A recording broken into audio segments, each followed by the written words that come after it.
bir bloger 3-sinf 4-sinfda o'qiydigan bir bolaga savol beryapti-da. Uka, seni qahramoning kim desa, boyagi bola futbolga qiziqar ekan. O'zi hali yosh bola Messi deb javob berdi-da. Hozir shu 9-sinfda, 10-sinfda maktabda o'qiydigan bolalarga, umuman bitiruvchi bolalarga savol bersangiz ham shu javobni aytadi-da. Seni qahramoning kim desangiz, Messini, Ronaldoni, Habibni, Konorni aytadi-da.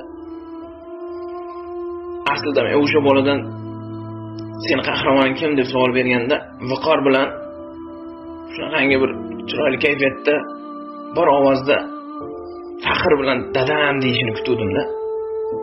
Erkak kishi ko'chani odami bo'ladi-da.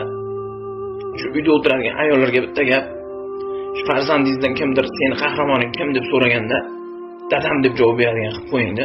Faxr bilan dadam deb javob beradigan qilib qo'ying. Chunki u farzand bilmaydi-da, hali yosh bola otasi ular uchun qanchalik qiynalib pul topib kelayotganini, minglab odamlardan gap eshitib kelayotganini, musofirlarda qiynalib yurganini bilmaydi-da. Ayol shuni o'rgatib qo'yish kerak. Dadang biz uchun qiynalib kelyapti, dadang biz uchun qiynalib pul ishlab kelyapti, dadang bo'lmasa biz qiynalib qolardik. Seni qahramoning dadang bo'ladi deb o'rgatib qo'yish kerak-da. O'sha Messi, Ronaldo uyga 2 kilo kartoshka, 4 kilo piyoz olib kelmaydi-da. Bir mazang qochib, tobim qochib qolsa, Messi bilan Ronaldo, Habib ko'rgani kelmaydi ichki kuyib. O'sha dadang bo'ladi. Yo'qdan bu yoqqa yugurib qoladigan farzandim tobi qochdi.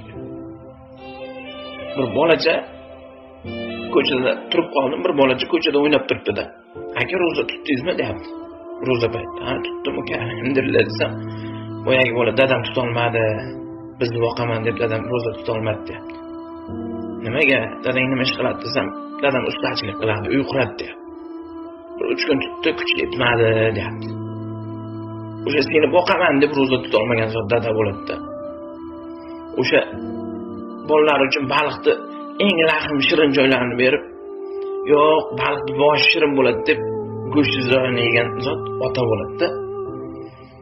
Ana kosasida go'sht bo'lsa, farzandini kosasiga solib berib, o'zi yegisi kelib tursa ham solib berib, farzandini havas bilan shunaqangi bir ishtaha bilan yeyotganini ko'rib maza qiladigan zot ota bo'ladi-da. Habib yoki Konor kelib seni kosangga bir katta bir go'sht solib bermaganda, sen uchun ich kuyadigan, sen uchun jon kuydiradigan zot ota bo'ladi.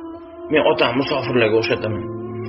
Bir yashirincha pul yig'adi-da, usti bosh olaman, mashinamga 4 ta balon taqaman deydi.